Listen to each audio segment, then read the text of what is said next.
أعوذ بالله من الشيطان الرجيم. بسم الله الرحمن الرحيم. ألا إنهم هم المفسدون ولكن لا يشعرون. وإذا قيل لهم آمنوا كما آمن الناس قالوا أنؤمن كما آمن السفهاء ألا إنهم هم السفهاء ولكن لا يعلمون. وإذا لقوا الذين آمنوا قالوا آمنا وإذا خلوا إلى شياطينهم قالوا إنا معكم إنما نحن مستهزئون. الله يستهزئ بهم ويمدهم في طغيانهم يعمهون. صدق اللہ العلی العظیم. ترجمہ: یاد رکھو یہی لوگ ہیں فساد پھیلانے والے، لیکن انہیں اس بات کا احساس تک نہیں ہے، اور جب ان سے کہا جاتا ہے کہ تم بھی اس طرح ایمان لے آؤ جیسے دوسرے لوگ ایمان لائے ہیں، تو وہ کہتے ہیں کیا ہم بھی اس طرح ایمان لائیں جیسا یہ بیوقوف لوگ ایمان لا چکے ہیں؟ خوب اچھی طرح سن لو اس بات کو. جو یہ کہتے ہیں کہ یہ لوگ بیوقوف ہیں ایمان والے، اصل یہ ایمان والے بیوقوف نہیں ہیں، یہی لوگ بیوقوف ہیں، لیکن وہ یہ بات نہیں سمجھ سکتے. اور جب یہ ان لوگوں سے ملتے ہیں جو ایمان لا چکے ہیں تو کہتے ہیں کہ ہم ایمان لائے ہیں، اور جب یہ اپنے شیطانوں کے پاس تنہائی میں جاتے ہیں تو کہتے ہیں کہ ہم تمہارے ساتھ ہیں، ہم تو مذاق کر رہے تھے مسلمانوں سے. اللہ ان سے مذاق کا معاملہ کرتا ہے اور انہیں ایسی ڈھیل دے دیتا ہے کہ وہ اپنی سرکشی سے بھٹکتے رہتے ہیں. اس آیت کریمہ میں بھی باضابطہ انہی منافقوں کا تذکرہ ہے جو پچھلی آیتوں میں تھا. جیسا کہ میں نے کل بتایا کہ منافق ہونا بلکہ کفر سے بھی بڑا گناہ ہے. کفر تو باضابطہ ظاہر سی بات ہے، کھلے ہوئے لفظوں میں سمجھ میں آ جاتا ہے کہ یہ بندہ کافر ہے، لیکن منافقت کوئی معمولی گناہ نہیں ہے. منافقت ایک ایسا گناہ ہے، قرآن کریم کے اندر کئی مقامات پر کہا گیا منافق لوگوں کے تعلق سے کہ قیامت کے دن میدان حشر میں جب منافقوں کو کھڑا کیا جائے گا نا صفوں میں، تو اللہ تعالیٰ ان منافقوں سے بات نہیں کرے گا. ان منافق کے ساتھ میں اگر کوئی ان کے خاندان میں یا اس کے رشتہ دار میں کوئی ایمان والا ہوگا تو اس ایمان والے سے اللہ مخاطب ہوں گے کہ تیرا فلاں بندہ، فلاں آدمی تیرا جو تھا وہ تیرا فلاں رشتہ دار تھا، اس نے ایسا کیوں کیا؟ تو وہ کہے گا کہ اللہ میں تو میرے بارے میں جانتا ہوں، میں اس کے بارے میں کیا جانتا، تو اس کے بارے میں جانتا ہی نہیں ہوں.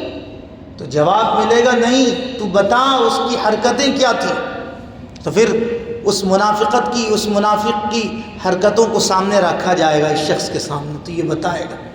یعنی پتہ یہ چلا کہ اللہ کل قیامت کے دن منافقوں سے بات کرنا بھی گوارا نہیں کرے گا. اتنے خطرناک جرم ہے، اتنا خطرناک گناہ ہے.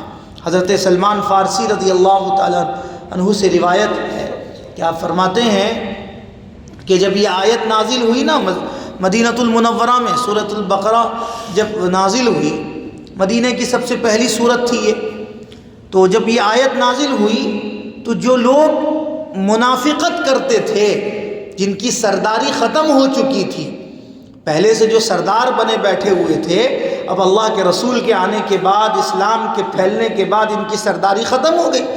جب ان کی سرداری ختم ہونے لگی تو یہ لوگ اپنے سرداری کو برقرار رکھنے کے لیے بظاہر مسلمان ہو گئے اور اندر سے نفاق بھرے رہے. اور آخری آیت میں جو باتیں آئی کہ یہ لوگ جو ہے اپنے شیطانوں کے پاس جا کر کہتے ہیں کہ ہم تو مذاق کر رہے تھے مسلمانوں سے، ہم مسلمان نہیں ہیں، ہم تو تمہارے ساتھ ہیں۔ شیطانوں سے مراد کون؟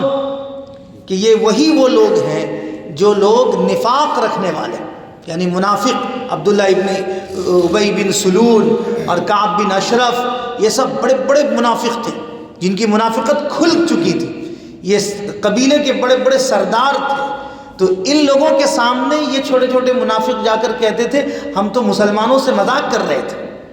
تو بالآخر حضرت سلمان فارسی رضی اللہ تعالیٰ عنہ کہتے ہیں کہ جب یہ آیت نازل ہوئی نا تو مسلمان مرد اور مسلمان عورت، یعنی ایمان والے مرد اور ایمان والی عورتیں گھبرا چکی تھیں، ان کے کلیجے ہل چکے تھے کہ کہیں ہم بھی منافقت میں تو نہیں گھس گئے، کہیں ہمارے رشتہ دار منافق تو نہیں ہو گئے، کہیں ہمارا پڑوسی منافق تو نہیں ہے، ذرے سے ذرے بات پہ ڈرا کرتے تھے۔ حضرت سلمان فارسی کہتے ہیں، مشکات کی ایک حدیث ہے کہ ایک صحابی ایک عورت کا نکاح ہوا، ایک صحابیہ کا نکاح ہوا، نوجوان لڑکی تھی، اس کا نکاح ہوا۔ جب نکاح ہوا تو نکاح کے بعد وہ عورت چند دنوں تک، نکاح جب ہوتا ہے تو نکاح کے بعد عورت جو ہے خوش مزاج رہتی ہے، لیکن وہ عورت بڑا غمزدہ تھی، بہت غمزدہ تھی۔ تو ایک دن کیا ہوا، اس کے شوہر نے اس سے پوچھا کہ بھائی تو کیوں غمزدہ ہے؟ تیری میرا نکاح ہوا ہے، تو بھی رضامند تھی، میں بھی رضامند تھا، ہم دونوں کی خوشی سے نکاح ہوا ہے، تو اتنی غمزدہ کیوں ہے؟ تو کہنے لگے نہیں کچھ بات نہیں، بس ایسے ہی۔ تو ایک دن رات کی تنہائی میں اس کا شوہر جو ہے اس کو پانی مانگا، رات کی تنہائی میں۔ جب اس زمانے میں تو آج کے دور کے حساب سے تھا نہیں، وہ عورتیں جایا کرتی تھیں، ڈول ڈالتی تھیں کنویں سے اور پانی نکال کر پھر لا کر دیا کرتی تھیں۔ تو بالآخر وہ عورت گئی اور جا کر جب کنویں میں پانی ڈالی، ڈول ڈالی اور ڈال کر جب پانی نکال کر لے کر آئی، اتنے دیر میں جو ہے اس کا شوہر جو ہے پھر سے دوبارہ نیند لگ گیا۔ یہ عورت اتنی فرما بردار تھی کہ یہ اپنے شوہر کو اٹھانا گوارا نہیں کری، صحابیہ تھی۔ اس لیے کہتے ہیں کہ اپنے گھر کی عورتوں کو صحابیہ کا واقعات سنا، حیات الصحابہ سناؤ، سیرت صحابہ، سیرت صحابیہ سناؤ، تاکہ عورتوں کی زندگی بدلے۔ تو بالآخر اتنی فرما بردار تھی وہ کہ وہ اپنے شوہر کی نیند کو خراب کرنا گوارا نہیں کری، کھڑی رہی پانی کا پیالہ لے کر سرانے۔ کچھ دیر کے بعد جب ان کے شوہر کا نیند کھلا تو دیکھے کہ بھائی بستر میں میری گھر والی نہیں ہے، پلٹ کر دیکھے تو سرانے جو ہے ان کی بیوی کھڑی ہے پانی کا پیالہ لے کر۔ تو فوراً خیال آیا ارے میں تو ان کو پانی لانے کے لیے کہا تھا۔ تو کھڑے ہو کر اٹھ کر بیٹھ گئے اور کہنے لگے اللہ کی بندی مجھے اٹھا دیتی۔ تو کہنے لگی نہیں میں آپ کا نیند خراب کرنا گوارا نہیں کری۔ تو اتنا خوش ہو گئے، اتنا خوش ہو گئے، تو انہوں نے کہا کہ اللہ کی بندی تو کیا مانگتی ہے مانگ، آج میں تجھے دینے تیار ہوں۔ جانتے ہیں اس کے بعد اس عورت نے کیا کہا؟ اس عورت کا جملہ یہ تھا، صحابیہ تھی، اللہ کے رسول کے زمانے کا واقعہ ہے۔ تو اس صحابیہ عورت نے کہا میرے سرتاج میں جو مانگوں گی آپ دیں گے؟ تو کہنے لگا کہ ہاں بالکل دوں گا۔ تو اس عورت نے کہا کہ میں آپ سے طلاق مانگتی ہوں۔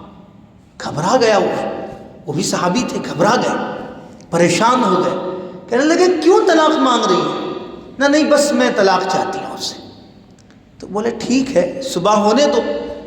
صحابہ اور صحابیہ کے درمیان کچھ باتیں ہوتی تو وہ ڈائریکٹ کہاں جاتے؟ اللہ کے رسول کے پاس جاتے، مسجد نبوی جاتے۔ آج ہمارا حال یہ ہے کہ ہمارے ساتھ کچھ معاملہ ہوتا ہے تو ہم مولانا یوٹیوب کے پاس جاتے ہیں، مولانا گوگل کے پاس جاتے ہیں، مولانا فیس بک کے پاس جاتے ہیں۔ ارے صحیح ہے نا، مسجد کے علماء کے پاس نہیں آتے، اپنے علاقے کے علماء کے پاس نہیں آتے۔ ہمارا سب سے بڑا مولوی مولانا یوٹیوب، مولانا فیس بک، مولانا گوگل ہے، اس سے بڑھ کر کچھ نہیں ہے۔ کل کوئی بندہ آ کر مجھ سے ایک مسئلہ پوچھا کہ بھائی میں عمرے میں جا رہا ہوں، تو عمرے میں جو ہے میں نے یوٹیوب میں سنا ہے کہ چپل پہن کر جو ہے عمرہ نہیں کر سکتے، چپل پہن کر نہیں جا سکتے۔ بولا یہ کون سی بات ہے بھائی، آپ روم سے مسجد حرام آئیں گے چپل پہن کے نہیں آ سکتے؟ نہیں یوٹیوب میں بتایا، مولانا ایک بتائے کہ چپل پہن کر نہیں آ سکتے، احرام پہننے کے بعد چپل نہیں پہن سکتے۔ میں نے کہا کہ وہ بے وقوف آدمی ہے، آپ اس سے مت سنیے، آپ ہم سے سنیے، آپ بیٹھیے آ کر ہمارے پاس، ہم آپ کو بتائیں گے کہ بھئی عمرے کا مسئلہ کیا ہے۔ تو بالآخر ان لوگوں کے پاس کوئی مسئلہ آتا تو وہ لوگ کہاں جاتے؟ اللہ کے رسول کے پاس۔ تو وہ صحابی کہنے لگے کہ بھائی ایک کام کرتے ہیں، کل صبح نماز کے بعد جو ہے نماز کے لیے ہم جائیں گے تو ہم اللہ کے رسول سے دریافت کر لیں گے۔ تو وہ صحابیہ تیار ہو گئی۔ صبح کا وقت ہوا، حضرت بلال نے اذان دیا، اور اذان کے دینے کے بعد میں جب وہ دونوں میاں بیوی جب نکلے، ابھی گھر سے باہر ہی نکلے تھے، تو پیر میں ان کے شوہر کو ٹھوکر لگا اور وہ گرے، پیر زخمی ہو گیا، خون نکلا۔ تو اب ان کی عورت جو تھیں ان کو پکڑی اور پکڑ کر دوبارہ گھر واپس لے کر آئیں، مرم پٹی کریں، اور کرنے کے بعد خون وغیرہ پوچھیں، اور پوچھنے کے بعد کہنے لگی اب مجھے آپ سے طلاق نہیں چاہیے، اب مجھے آپ سے طلاق نہیں چاہیے۔ شوہر کہنے لگا اللہ کی بندی رات کو کہتی ہے طلاق، دن کو کہتی ہے طلاق نہیں، یہ کیا ماجرا ہے، ماجرا کیا ہے؟ تو اس صحابیہ نے جو بات کہی تھی نا، وہ بات یہاں فٹ ہوتا ہے۔ حضرت سلمان فارسی کہتے ہیں کہ مسلمان ایمان والی عورتیں اور ایمان والی مردوں کے درمیان جب یہ آیت نازل ہوئی تھی تو کھلبلی مچ گئی تھی۔ تو وہ صحابیہ جواب دیتی ہیں، کہتی ہیں کہ میرے سرتاج، جب سے آپ کا میرا نکاح ہوا تو نکاح کے ہونے کے بعد میں دیکھ رہی تھی کہ آپ کی زندگی بڑی خوشحال زندگی گزر رہی تھی، آپ بڑے خوشحال گزر رہے تھے، اور میں نے اللہ کے رسول سے سنی ہو اس بات کو کہ مومن بندہ، مومن عورت، مومن مرد کبھی خوشحال زندگی نہیں گزار سکتا، اس کے اوپر حالات آتے ہی آتے ہیں۔ اور حالات کیوں اللہ دیتے ہیں؟ اس کے ایمان کو مضبوط کرنے کے لیے دیتے ہیں۔ میرے دل کے اندر اس بات کا ڈر اور خوف تھا، اور اللہ کے رسول نے یہ بھی فرمایا تھا کہ جو منافق ہوتا ہے اللہ تعالیٰ اس کو ڈھیل دیتے ہیں، دنیا کی عیش و آرام دے دیتے ہیں، وہ دنیا کی تمام چیزوں میں مگن ہو کر پھرتا ہے۔ تو میرے دل کے اندر یہ ڈر، یہ خوف پیدا ہوا تھا کہ جس کے ساتھ میرا نکاح ہوا ہے کہیں یہ بندہ منافق تو نہیں ہے۔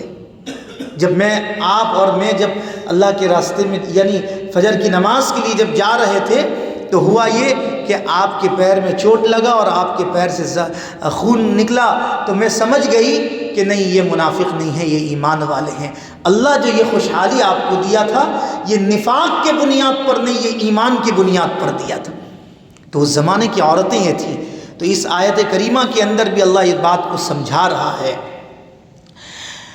کہ ہمارے درمیان میں بھی بہت سارے ایسے منافقت رکھنے والے لوگ ہوں گے جن کے دلوں کے اندر یہ باتیں ہوں گی کہ بھئی ہم جو کر رہے ہیں، ہمارے اس حرکتوں کو کوئی تو ہم کو پکڑ نہیں رہا ہے، کوئی ہم کو دیکھ نہیں رہا ہے، تو اس لیے ہم جو ہے اپنے بات پہ اڑے ہوئے ہیں، سچے ہیں، قائم ہیں، دائم ہیں۔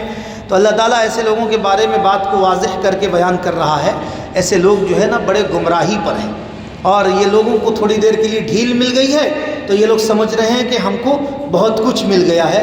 یہ ان کا ڈھیل ان کے آگے کے لیے نقصان کا سبب ہے۔ اس لیے ہمیں چاہیے کہ ہم اپنی ایمان کی بار بار ترجیح کرتے رہیں، اپنے ایمان کے تعلق سے غور و فکر کرتے رہیں کہ ہمارا ایمان کس درجے کا ہے۔ اگر ہم اپنے ایمان کے تعلق سے فکر کریں گے تو ظاہر سی بات ہے ہمارے ایمان میں اضافہ ہوگا۔ اللہ تعالیٰ سے دعا فرمائیں کہ اللہ تعالیٰ ہم سب کو بلکہ ہماری نسلوں کو اللہ ایمان کے ساتھ جینے اور مرنے کی توفیق عطا فرما دے۔